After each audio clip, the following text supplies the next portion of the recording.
Hi, this is Chris Thompson from TalkingToToddlers.com, and in this video I want to talk about child punishment, what every parent needs to know.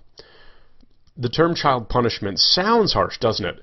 Sure, we could soften the terminology and call it child consequences, but what we're really talking about is not punishment, it's discipline. I say this because your goal is to alter your child's behavior, isn't it?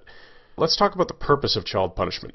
The idea of punishing a child is simply a means to an end. In the eyes of the parent, you want proper behavior, you're not getting it, so you implement a punishment hoping your child will learn how to avoid the same consequence next time. It's a form of training. Before we dive deeper into the topic of punishment and consequences, let's first come to an understanding about child motivation. In fact, let's come to an understanding about human motivation, since what I'm going to explain applies to everyone, not just kids. People are motivated by pain and pleasure. They want to seek out pleasure and they want to avoid pain. As a parent, you need to think about this carefully.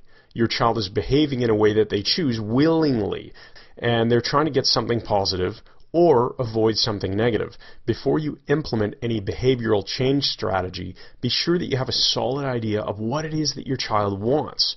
Why?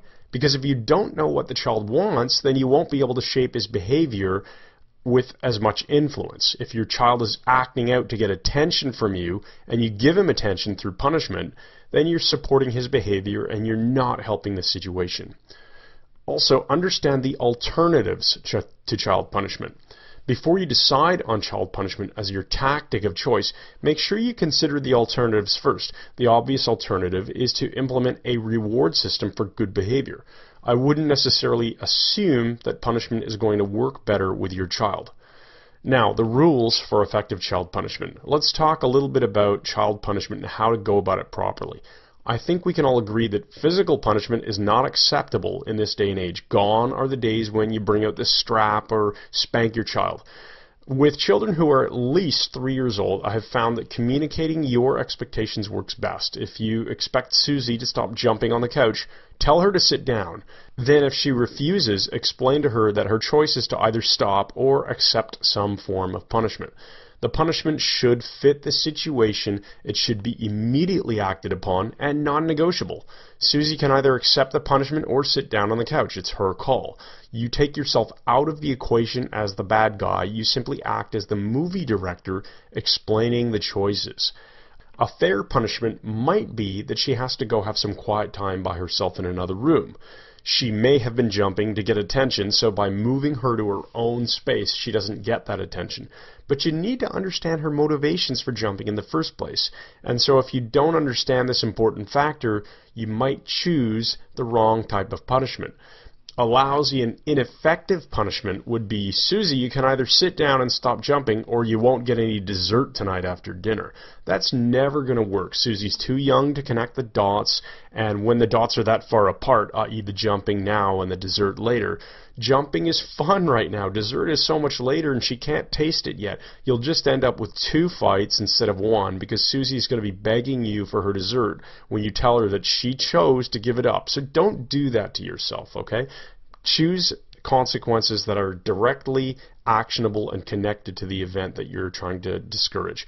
With children who are too young to understand the complexities of rules, it's easier to physically intervene with the problem. Pick up 2-year-old Tommy off the couch and say, couches are for sitting, then move him to a safer place where he can jump. Put him on the carpet floor and say, you can jump here. Always use positive language rather than negative language. Don't jump on the couch is much less effective than sit down or jump somewhere safe. I find that with very young children, 2 and under, discipline and punishment really should not enter the parenting equation too much. Parents should focus on reinforcing positive behavior and intervening during negative behavior. The goal should be to replace negative behavior with something more positive and to train the child through repetition and consistency. Good behavior is learned just like reading, writing, walking, talking, and yes, even parenting.